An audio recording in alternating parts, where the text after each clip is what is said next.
Tots aquests actes que s'engloben dins del marc de la Regió Mundial de la Gastronomia, que és una de les grans actes i el gran aparador que tenim de la producció agroalimentària catalana, es fan en col·laboració amb el Consell Regulador de les Denominacions d'Origen i han estat, creiem, molt ben rebuts per públic, per periodistes, per restauradors.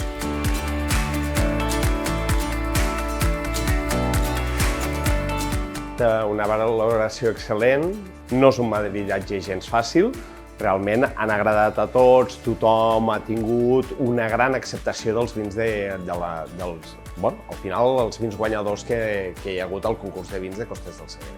Dona molta repercussió, dona molta coneixença, gent que potser ni s'havia fixat en els vins nostres, realment sorprenen, com avui ha passat a molta gent que els ha sorprès els vins de Costes del Segre, doncs això al final és el que realment aporta, no? Amb els premis de la denominació d'origen Costes del Segre, tots els vins que han sigut guardonats, els intentarem acompanyar d'algun de torrons Vicent. Hi ha diverses categories de vins de la denominació d'origen que han obtingut aquesta medalla d'or. Tenim el vi blanc jove, amb criança, vi rosat, vi negre jove, criança... Bueno, hi ha diferents tipus.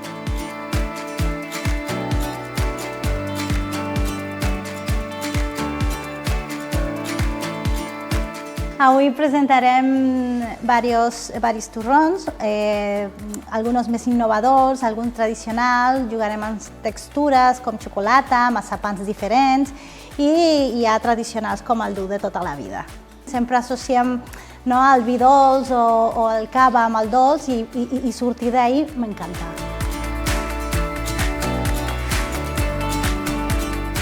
Faig una valoració molt positiva, és un tast molt atrevit, penso jo, molt agosarat.